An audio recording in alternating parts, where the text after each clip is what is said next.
ಸಾಕಷ್ಟು ಪುಸ್ತಕಗಳು ಮನವಿಯನ್ನು ಮಾಡಿಕೊಳ್ತೇನೆ. ಹಸಿರು ಕನಸು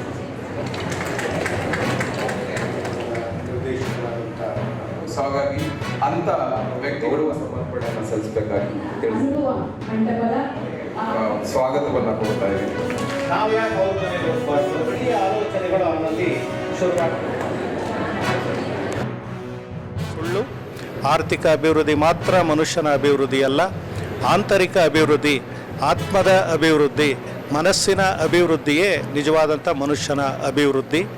ಆ ರೀತಿ ಅಭಿವೃದ್ಧಿಯಾದವರು ಮುಂದಿನ 100 ಕಾಲಗಳ ಕಾಲ ಸಮಾಜದ ಒಳಿತಿಗೋಸ್ಕರ ಅವರ ಹೃದಯ ಮಿಡಿಯೋದಕ್ಕೆ ಸಾಧ್ಯ ಇದೆ. ಹೀಗಾಗಿ ಬಸವಣ್ಣನಂಥ ಚೇತನಗಳ ಒಂದು ಸ್ಫೂರ್ತಿ ನಮ್ಮ ಇವತ್ತು ವಿದ್ಯಾರ್ಥಿಗಳಿಗೆ, ಯುವಜನತೆಗೆ ಮತ್ತು ಸಾಮಾನ್ಯರಿಗೆ ಆ ಸ್ಫೂರ್ತಿ ಬೇಕಾಗಿ ಜಗಜ್ಯೋತಿ ಬಸವಣ್ಣ ಅವರು ಕೊಟ್ಟಿರ್ತಕ್ಕಂಥ ಕೊಡುಗೆ ತುಂಬ ಅಪಾರವಾದದ್ದು.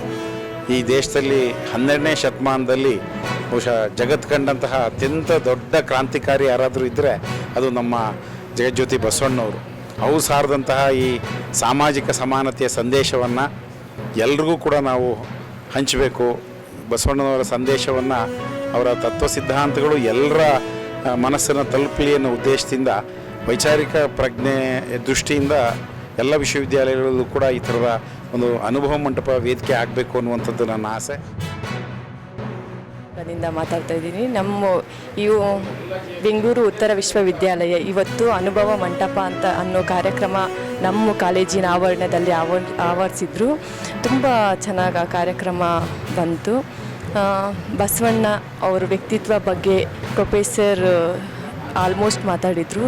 ತುಂಬ ಚೆನ್ನಾಗಿ ಬಂತು.